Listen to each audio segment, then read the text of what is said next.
Bonjour à tous et bienvenue dans cette nouvelle édition du Grand JT des Territoires. Voici tout de suite les titres de l'actualité. Quand la tournée du pain touche à sa fin, WEO TV, la chaîne de la Voix du Nord et du Courrier Picard, nous racontera l'angoisse d'un village privé de pain depuis quelques jours en cause des coûts de l'énergie trop élevés pour la boulangerie locale. Eux aussi sont en danger. Les Restos du Cœur peinent à répondre à la demande alimentaire. Partout en France, le nombre de bénéficiaires augmente en même temps que les coûts d'activité de l'association, comme nous le montreront TBO et 8 Mont-Blanc dans quelques instants. Des raisins chaussés sur des skis. TL7 dans la Loire nous fera découvrir cette drôle de méthode déployée dans une vigne pour le moins pentue, vous le verrez. Et puis en fin de journal, Télé Grenoble nous proposera des images exceptionnelles des falaises du Vercors où était organisé il y a quelques jours un rendez-vous de Highline, une activité sportive où l'équilibre côtoie un panorama extraordinaire. Voilà, mais on débute donc ce journal, je vous le disais, dans les titres avec l'inquiétude qui accompagne la fin de la tournée du pain dans un village de la Somme. À Cambron, la baguette n'est plus livrée aux habitants depuis la fermeture de la boulangerie la plus proche du village. En cause, des factures d'électricité trop importantes et des conséquences évidemment sur la vie quotidienne des habitants. Les précisions avec ce sujet de Jérôme Houbron pour WEO TV, la chaîne de la Voix du Nord et du Courrier Picard. Voilà maman, ton pain d'aujourd'hui, bien frais. Deux baguettes qu'Isabelle apporte à sa mère Ghislaine. Voilà qui pourrait devenir un rituel car depuis jeudi dernier à Cambron, il n'y a plus de boulanger pour assurer la livraison de pain. C'est désagréable quand même, surtout pour les personnes âgées. Les personnes qui sont un peu seules ou qui n'ont pas de bon voisinage ou autre sont obligées de mettre, je pense, du pain au congélateur ou se passer de pain. En 40 ans, cette commune près d'Abbeville n'a jamais manqué de pain. Après la fermeture de sa boulangerie en 2004, un établissement d'une commune voisine avait accepté d'assurer la livraison de pain. Il y a quelques jours, ce dernier annonçait au maire mettre la clé sous la porte, noyé par des factures d'énergie en hausse. J'ai eu des coups de téléphone, monsieur le maire, débrouillez-vous un petit peu pour nous trouver une boulangerie. C'est important d'avoir au moins du pain, peut-être pas tous les jours, mais un jour sur deux. Il y a quand même, sur Cambron, il n'y a pas que des jeunes qui ont une voiture, il y a toute une population vieillissante. Claude est l'ancien boulanger du village. S'il lui arrive d'assurer bien volontiers la livraison de pain de certains habitants, c'est que pour lui, la boulangerie est une affaire de lien. Les gens, ils se côtoyaient en venant chercher leur pain, ils se parlaient, se donnaient des nouvelles du village. S'il y avait quelqu'un de malade ou au pire un décès, on apprenait ça à la boulangerie. Selon la mairie, une boulangerie de Saint-Valery-sur-Somme pourrait bien reprendre la livraison de pain à Cambron dès la semaine prochaine. Voilà, et vous le savez, il n'y a pas que les petits commerces qui peinent à faire face. Les associations sont elles aussi menacées financièrement. Parmi les plus emblématiques d'entre elles, les Restos du Cœur ont annoncé récemment être obligés de réduire le champ de leurs actions. Hausse du nombre de bénéficiaires, inflation et baisse des dons impactent l'activité de l'association créée en 1985 par Coluche. La preuve à Lorient avec ce reportage de Karine Chevrolier pour TBO, la chaîne du groupe Le Télégramme. Bougez pas, je vais vous donner un note en plus. Ça fait 2 points. Je donne un point supplémentaire parce qu'on n'a pas du tout de crudité et qu'on a plus de légumes. Il faut que ça tienne jusqu'à midi. En cette matinée de distribution de denrées alimentaires, l'antenne lorientaise des Restos du Cœur ne désemplit pas. Oui, on a plus de monde et pas forcément les mêmes personnes. On a de très jeunes et puis des gens qui viennent d'arriver et puis aussi des très âgés qui ont du mal à boucler le fin de mois. 15%, c'est le nombre de repas supplémentaires distribués par rapport à septembre dernier. Près de 900 familles lorientaises franchissent désormais les portes du Resto du Cœur. Mais l'association doit faire face à un autre problème. Mon sentiment, c'est qu'il y a beaucoup moins de produits qui arrivent. On a beaucoup moins de viande déjà et beaucoup moins de ramasses. Conséquence, les Restos du Cœur prévoient de restreindre le nombre de leurs bénéficiaires. Pour la campagne hivernale, les barèmes d'été plus restrictifs devraient être appliqués. Si les Restos du Cœur sont plus en capacité à distribuer comme ils le font aujourd'hui, ça veut dire qu'on va sortir des gens qui sont en précarité du service qu'on peut leur apporter. On risque aussi d'avoir une démotivation de bénévoles parce que quand vous êtes face à des gens et que vous devez leur dire non en permanence ou limiter ce qu'on pouvait faire avant, ça risque de démotiver les bénévoles. Même si la Bretagne reste moins touchée que d'autres régions, plus de 7 millions de repas devraient être servis cette année, soit 1 million de plus qu'en 2022.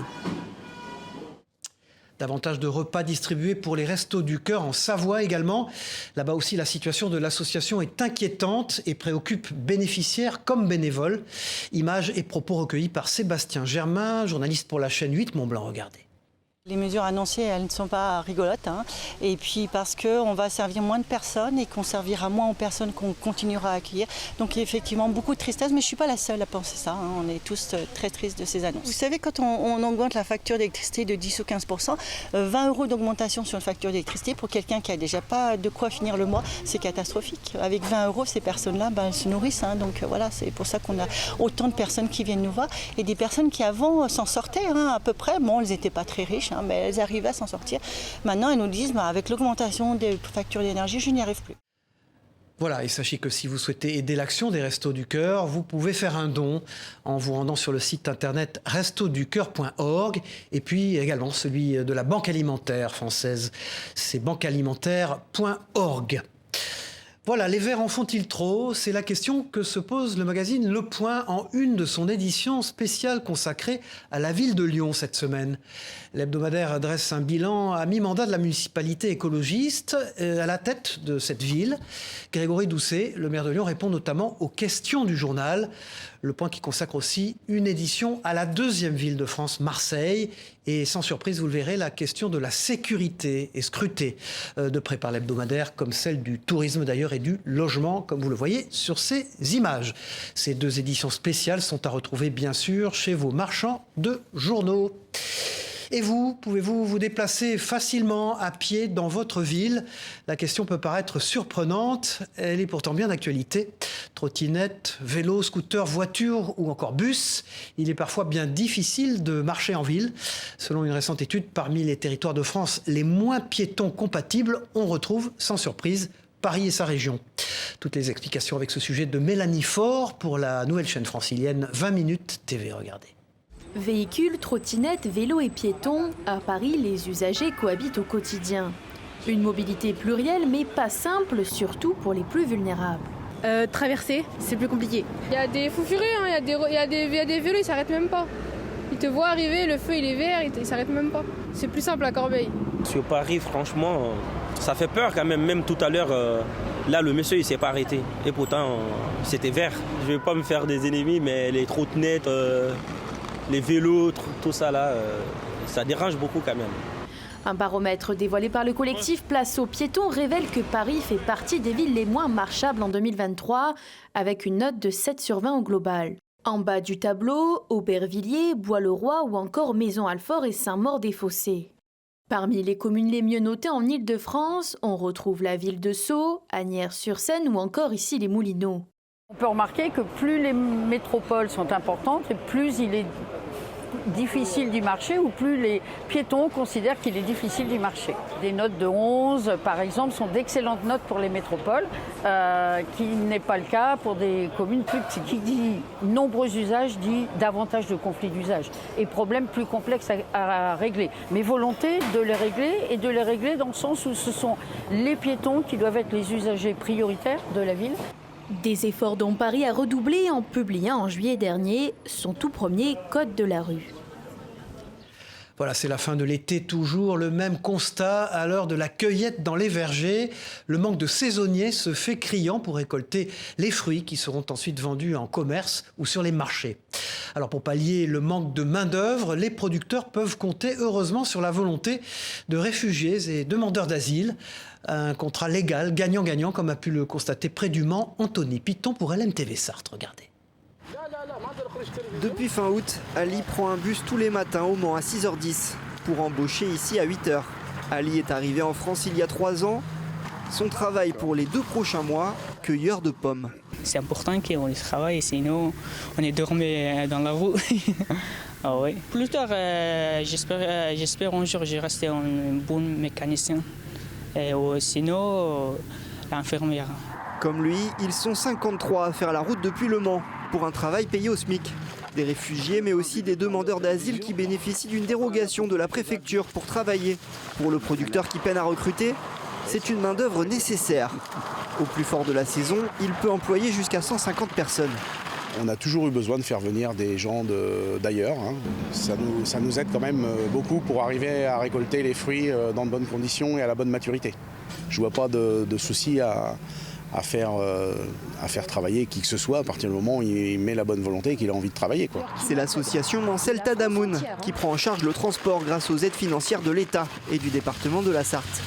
Nos amis n'ont pas pris les horribles bateaux en Libye en pensant au RSA. Donc oui, c'est aussi le moyen de retrouver une forme de dignité que de travailler, parce que bon nombre d'entre eux remercient la France pour tout ce qu'elle leur a donné. En premier lieu, la paix, l'accès aux soins, enfin le fait de pouvoir reconstruire une vie, mais ça demande une énergie incroyable de reconstruire une vie. Le travail est assuré jusqu'à la fin de la cueillette, fin octobre, voire début novembre. Des pommiers aux vignes, dans ce journal, restons en extérieur pour découvrir une surprenante technique de vendange dans la Loire, à l'aide de skis, oui, vous avez bien entendu, des skis pour transporter le raisin. Une astuce quand les pentes se font raides, comme nous le montre Anthony Verpillon pour la chaîne TL7 dans la Loire, donc regardez. La montée invernale, c'est une montée qu'on faisait faire aux vététistes lors de la fête du Bouthéran. Et on n'est pas sur le plus pentu. Faire les vendanges chez Jean-Marie et Philippe Vial, ça se mérite. Après avoir avalé les 33% de la première pente, c'est à 45% que les vendangeurs doivent évoluer ce matin. Et les conseils du viticulteur sont les bienvenus. Le mieux pour monter, c'est de mettre les pieds en canard. Comme ça, vous montez plus facilement. Aussitôt dit, aussitôt fait. Et c'est forcément pour les vendangeurs que la tâche s'annonce la plus ardue. Vous imaginez ici avec un porteur de hotte, 40 kg sur le dos, donc sur la pente.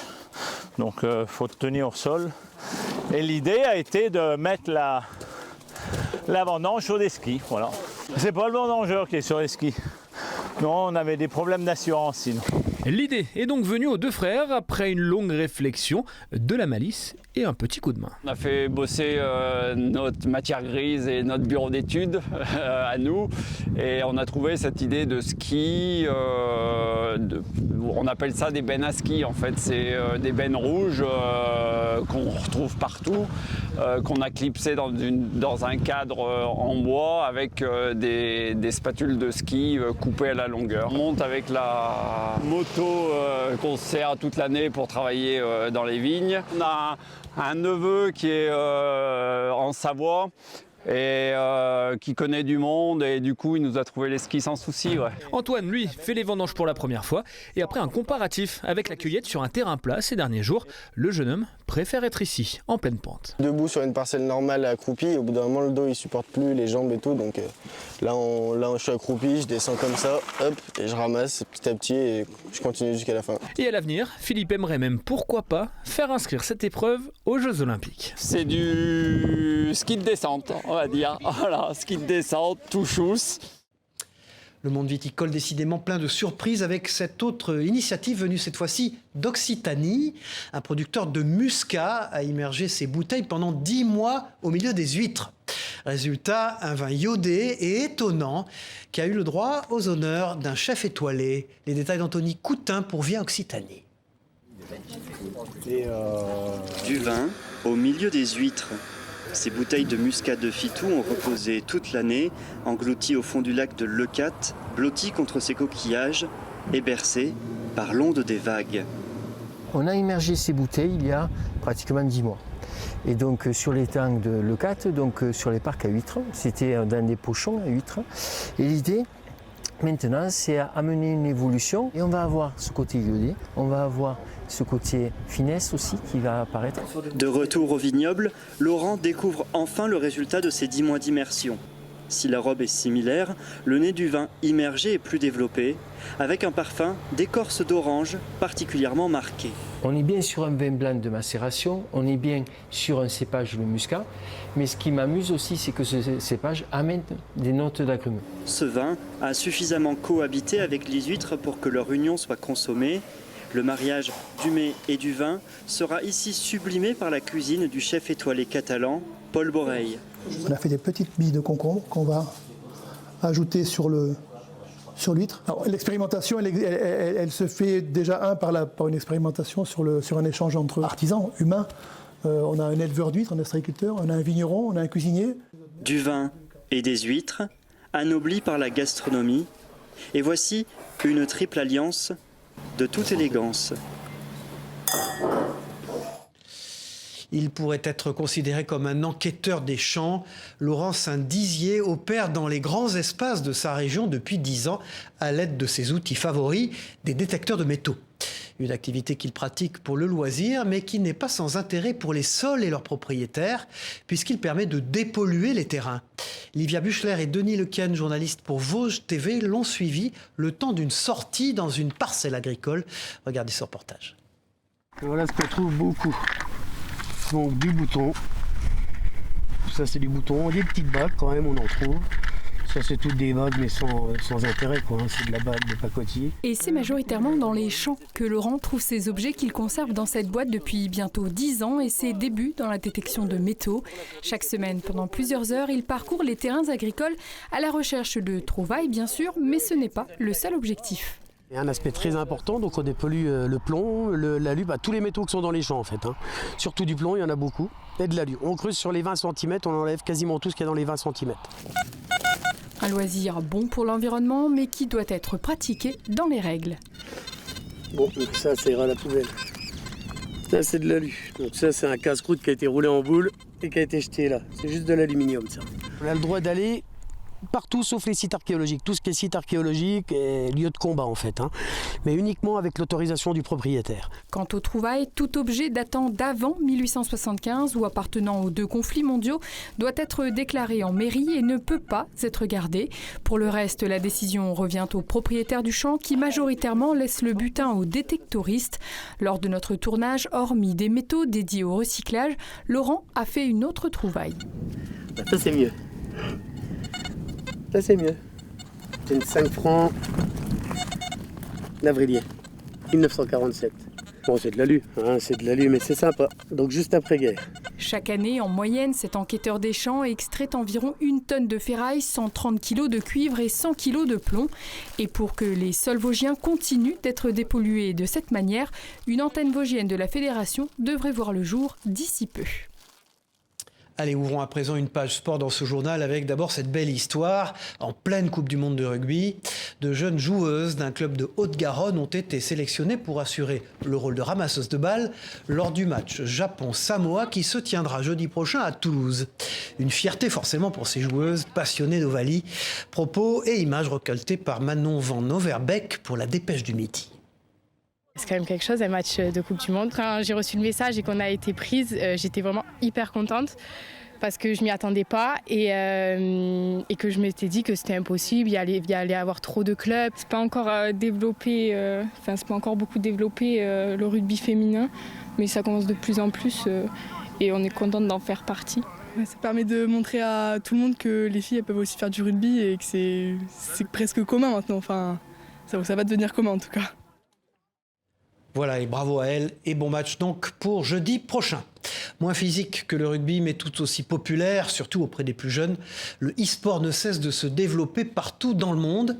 Les stars des jeux vidéo ont à peine la majorité. C'est le cas, vous allez le voir, de Cyprien en Gironde. À tout juste 18 ans, il est l'un des meilleurs joueurs au monde du Fortnite. Un talent qui lui permet de voyager dans le monde entier.